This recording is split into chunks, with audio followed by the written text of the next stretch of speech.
আমাদেরকে জীবন দিয়ে প্রমাণ করে যেতে হয় যে শিক্ষকরা আমাদের সাথে আসলে কি করেন। এই জায়গায় উপস্থিত হয়েছি এমন একটা জায়গায়, এটা আসলে সংহতি বা কথা বলার জন্যও না, মানে আমাদের এমন একটা দুর্দিন হয়ে দাঁড়িয়েছে যে আমাদের এখন আমাদের স্টুডেন্টদেরকে ঢাকা বিশ্ববিদ্যালয়ের এই জায়গায় এসে যেন একজন শিক্ষার্থী তাকে আত্মহত্যা করতে প্ররোচিত করা হয়েছে, এই এক ঘটনার জন্য তার সুস্থ বিচারের দাবিতে আমাদেরকে এই জায়গায় দাঁড়াতে হয়েছে। আমরা গত কয়েকদিন আমরা যেদিন হচ্ছে আপু আমাদের ছেড়ে চলে গিয়েছেন, সেদিন অনেক শিক্ষার্থী তার অনেক সিনিয়র জুনিয়র ঢাকা বিশ্ববিদ্যালয়ের মর্গে উপস্থিত ছিলেন, আমিও সময় ওখানে ছিলাম।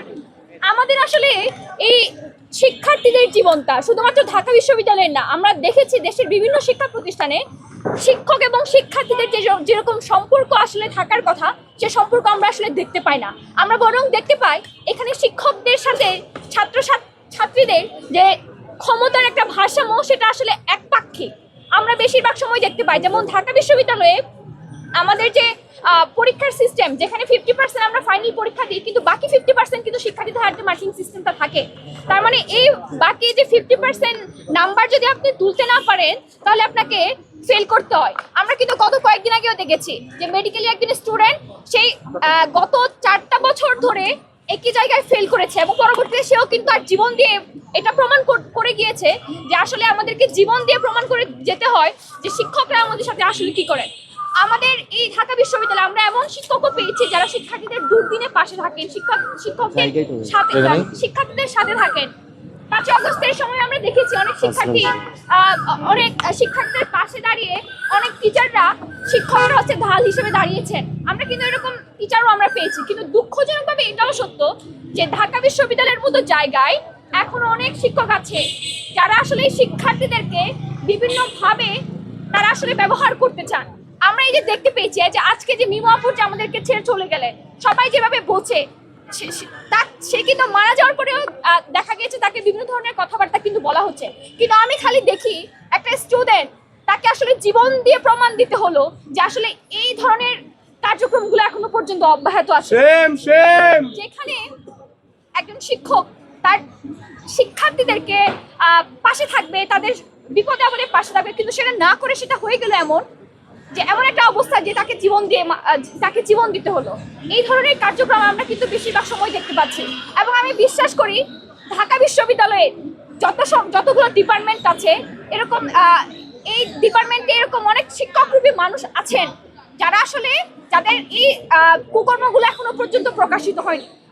আমার ধারণা এরকম কুকর্ম করা শিক্ষক এখনো পর্যন্ত আছেন, শুধুমাত্র আমরা জানি না দেখেই তাদের সাথে আমাদেরকে থাকতে হয়। এবং আরো অনেক ভিকটিম আছে যারা আসলে লোকলজ্জার ভয়ে, সম্মান হারানোর ভয়ে কথা বলতে পারছে না। এই ধরনের যে ক্ষমতার যে নীতিগুলো আমরা দেখতে পাচ্ছি শিক্ষকদের মাঝে, সেটা কখনোই কাম্য না। আমরা আসলে দেখেছি যে জগন্নাথ বিশ্ববিদ্যালয়ের একজন শিক্ষার্থী আত্মহত্যা করেছিল, অবন্তী।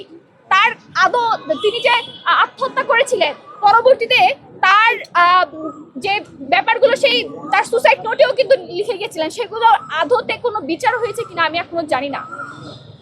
বাংলাদেশের যে আইনের ব্যবস্থা, বিচার ব্যবস্থার ক্ষেত্রে আমরা যখনই দেখতে পাই যে প্রথম কয়েকদিন খুব কথাবার্তা হয়, মিডিয়াতে বিভিন্ন ধরনের কথাবার্তা হয়, কিন্তু আসলে পরবর্তীতে এই যে ঘটনাগুলোকে তদন্ত করার জন্য, সুস্থ বিচার করার জন্য যে ধরনের প্রসেসিং করা লাগে, সেটা কিন্তু পরে পাওয়া যায় না।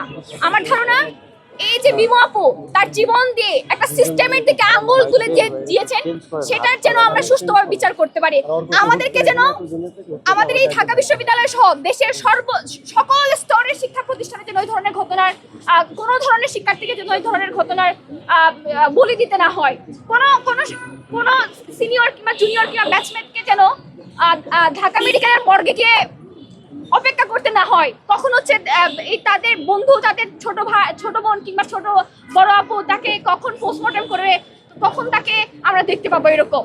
তো আমি আসলে এটাই বলতে চাই যে ঢাকা বিশ্ববিদ্যালয় সহ দেশের যত সকল ধরনের শিক্ষা প্রতিষ্ঠানগুলো আছে, যারা আসলে যেসব শিক্ষকরা তাদের ক্ষমতার জন্য এই শিক্ষার্থীদেরকে বলি দিচ্ছে, তারা যেন সতর্ক হয়ে যায় এবং এই যে ঘটনাটা আমরা দেখতে পাচ্ছি সেটা যেন বারবার আমরা দেখতে না পাই, এবং এই যে ঘটনাগুলো হয়েছে সেটা সুস্থভাবে তদন্ত করতে চাই।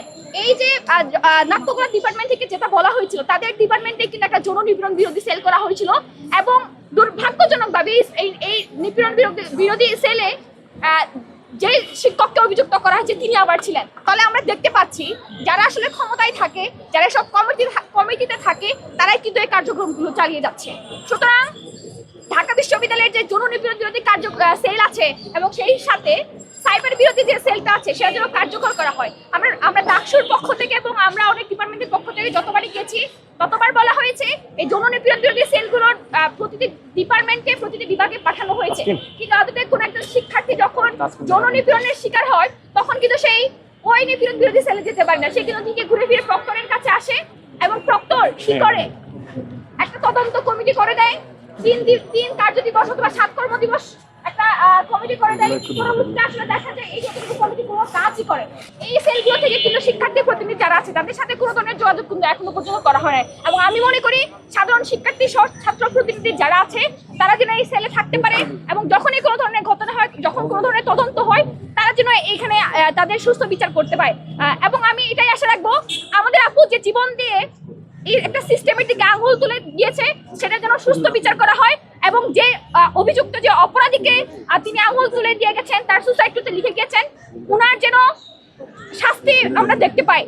এইরকম যৌন নিপীড়ককে যেন ঢাকা বিশ্ববিদ্যালয়ের মতো জায়গায় কোনো ধরনের ঠাঁই না পায় এবং তাকে কিন্তু প্রোটেক্ট করার জন্য অনেক মানুষ এগিয়ে আসবে। আমরা চাইবো আমরা শিক্ষার্থীদের পক্ষ থেকে সবসময় শিক্ষার্থীদের পাশে আছে এবং এই ধরনের যৌন নিপীড়ক যেন ঢাকা বিশ্ববিদ্যালয়ে ঠাঁই না পায়, এটার কিন্তু অবস্থান বিশ্ববিদ্যালয় প্রশাসনকে করতে হবে।